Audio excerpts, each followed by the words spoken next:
Hello beautiful people, my name is Deandra. Welcome and welcome back. I wanted to talk to you guys about my bags. That's not a shocker here, but I want to talk about the ugly side of things. We always talk about pricing, cost per wear, functionality, and all that stuff. I want to talk about wear and tear, okay? Now, I am very thankful that I don't have a lot to show you out of my robust collection, because it would be really sad that half of my collection has horrible wear and tear. That's a waste of money. That's so many things in a nutshell. I would be absolutely just horrified with myself and the choices that I've made. But I'm thankful to say that it's just a mere handful, less than 5 in fact, that had the worst wear and tear, and I'm going to show you what I mean and what they are. So the first one, I feel like this doesn't come as a huge surprise, is my Michael Kors Soho quilted shoulder bag in the silver hardware, black, beautiful. Apparently this is lambskin. I thought it was just calfskin. I looked back and it was a lambskin. I'm trying to think if I would have been a bit more cautious. I think slightly a bit more cautious, but I don't really baby my bags. I really don't. The only other lambskin bags I have are my Aspinall Pillow Lottie clutches. I have one up on the display here, and the black one, I have it tucked away. I don't want anything to happen to it, okay? But I'll show you the wear and tear that I do have on this, and I only have it at the corners. Do you see that? Only have it on one place, but I think it's gonna start in, yeah, you see it's starting to start here. I'm gonna show you in the back. Yeah, it's starting in the back as well. And it's showing better on camera, but in person it's a little bit hard. This one not so much. So pretty much 3 of my 4 corners are starting to, I don't even know what that is, rubbing. I don't know what that is. I don't know how to describe what is happening at the corners, but it's like a rubbing off effect, like the leather looks very worn. As I am talking about the bag and I'm looking at even further over, I'm noticing at the parts here, this is a flap, by the way. It is a button magnetized closure. I have a little bit at the top portion of the bag. So now, me putting together that this is lambskin, I am thinking the parts in which I have been using and abusing the bag a lot is showing the most wear and tear. As I said, I don't baby my bags. So what I mean by that is I put my phone in here religiously. So my hand is touching here, whatever the case may be, I'm going in. This part is also on my body, so it will be rubbing against stuff, okay? So that's another thing to bear in mind. The corners of the bag, I do place this on things and so forth willy-nilly, because I did not realize this was a lambskin bag. I thought it was calfskin. So I think I might have been a little bit more inclined to be a little bit more careful of what I've done to it. I've worn this in the rain. I've worn this in snow. I've worn this in a lot of different conditions. So is it me the problem? But I can safely tell you none of my bags have any of this issues.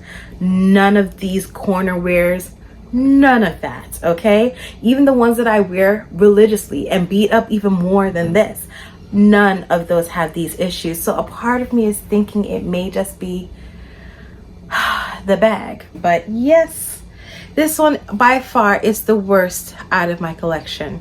Alrighty, next, sorry guys, the heat came on, but this altuzarra bag is next. Now, why this has the worst, or the second worst wear and tear, and I put it in a second because I feel like a part of it is the color choice. I chose to buy a white bag, and there's certain complications that just comes with having a white bag. But I guess I just wasn't expecting certain surfaces to affect it. Since this is shearling, I felt like wool should not have any effect against it whatsoever. And since this is a shearling bag, I only wear it in colder temperatures, right? Where I'm wearing things like wool jackets and so forth. I hope you guys see the trend I'm going with now. So when I first wore it, since I was really deathly afraid of color transfer, I wore it with my ivory wool coat, all right? And then I decided one day to just pair it with my black wool coat, and I just loved the contrast. I don't care if it looked bougie and extra, I wore it, okay?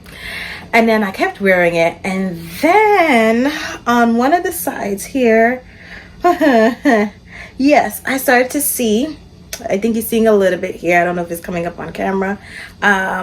This part I'm going to get into a second because this was this year. All of this was kind of this year, a little bit of last year too. And then I noticed a little bit, I feel like the leather was starting to turn a little bit from the wool, the black wool coat. And I was just like, these are natural fibers. Why is this affecting this? You know what I mean? I was really perplexed because I was just thinking I could understand if I wore, or probably my mind is not really fully wrapped around what can cause color transfer because I haven't really looked up on it that much. But I just wasn't expecting a wool coat per se. So I decided to not wear it with that wool coat anymore. Still didn't think, you know, still wools, don't do it. I decided to wear it with one of my wool knitted coats, where it's more like a coatigan. It's like a coat cardigan type of mashup type of situation, but it's a long one. It's up to my knees and so forth like that, and it's a navy blue color. It's very airy. It's fully 100% wool, no synthetic fibers in it at all, and I love it to pieces. I get a lot of compliments on it actually. And I started wearing this bugger to work and everything, and I'm loving it. I'm loving it. I'm loving it. Just slap it over my arm and just keep going, right? And I took it off one day and I saw this corner here, and I was like, Deandra, you just even made it even worse. Like, what's going on with my life? I did not anticipate this. As you can see, the leather looks pretty good. Even though I was worried of a slight of color transfer on the handle, I still think it looks pretty good. Though these are the only places and the leather straps on the zippers that have leather. Everything else is shearling. I made it 10 times worse, and I'm just like, I'm at my wit's end. I bought a bag to wear in winter time that I essentially cannot wear in all of the ways that I want to wear it in winter time, if that makes any sense. And I just never anticipated that wearing it with things that were kind of alike, that it would have this issue. I honestly didn't think anything would have an issue. So now I'm just like, I don't even know what to do with this. Thankfully it's kind of on the side because that side is really right up against me, so that's the part that's rubbing against me the most. So I'm just like, I need to find something to kind of deal with this, and I don't know what that is, so I'm gonna have to do a little bit of research. So in terms of everything else, construction wise, there's no pop stitches, there's nothing, you know, wrong with the bag. I love the fact that the inside of the bag is suede interior. I love that. This might be a little bit of a me problem, but I honestly did not expect those issues coming from those type of fibers as I spoke about. So yes, this comes second on the list. Alrighty, so last and not least is a newer bag, and I was tempted not to bring this up, but I kind of had to. This is not in any way the construction of the bag, but let's just rip off the band-aid and talk about it. My Brandon Blackwood Corey bucket bag that I bought this year in this beautiful pure white color. I love this bag. I did express that when I worn it, it was a joy to carry. What the problem came with, let's talk about this. I thought, I don't have much experience with this kind of leather. This is not fully a patent leather. They call this the oil slick leather. I was thinking it was leaning a little bit towards that realm of like a patent leather. And even that, I haven't really had much experience with it either. But I just assumed because it has like a little glossy finish, like if anything were to go on it, you can easily rub it out. It'll be no problems at that with that. And I can tell you that is not the case. I think the coating or whatever they do to make this oil slick leather makes it a bit worse, so that if it's a liquid, it will come off. But anything else is like ingrained in the leather now. It's ingrained in that coating. It's not going anywhere, and I'm just a bit upset because of what I have going on in this corner here. Do you see that? You see those brown marks? Yeah. So this is my foolishness. But I thought I could rub it out. So what had happened, I had it stored next to a certain beloved bag, my Dragon Diffusion. That's why you see the lines going like crisscrossing, because it's that woven leather. Yeah, so I had this stored next to it. I normally am very careful that I don't have it touching it.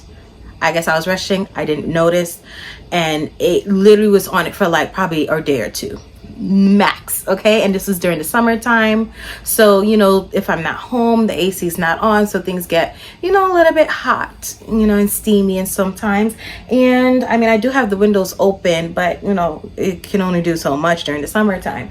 And I think with all those conditions, it just made the right recipe for it to just be there for life. I thought, let me just rub it out, you know, just get a little nice wet towel or paper towel and just buff it out. It is unmovable, it's unshaken and everything, and I'm just like, screw you. So technically this is not a wear and tear issue, but why I did mention it is that just because I thought the leather would perform a certain way if things were put on it, accidentally touched, whatever the case may be. I'm just giving you a warning. If you guys have any of the items in their oil slick leather, please beware. It will not come out. Okay, it's you're stuck with it. Okay, so this is the last bag I will be talking about. As I said, I'm very happy and fortunate that I don't have a laundry list to share with you of bags that have horrible wear and tear. Honestly, as I said, I do not baby my bags, but although I have put them through the ringer, they are doing pretty good, you know? The one that has the absolute worst is that michealkors bag, and I'm really sad about it because I really do like the bag. I would not purchase it again. I will wear it until it just drops off in my hand pretty much, but I don't think I will repurchase that bag again. I say that now, but I really do love the bag. Yeah, I hope you guys are doing well wherever you are, and as always, have a good one. Bye.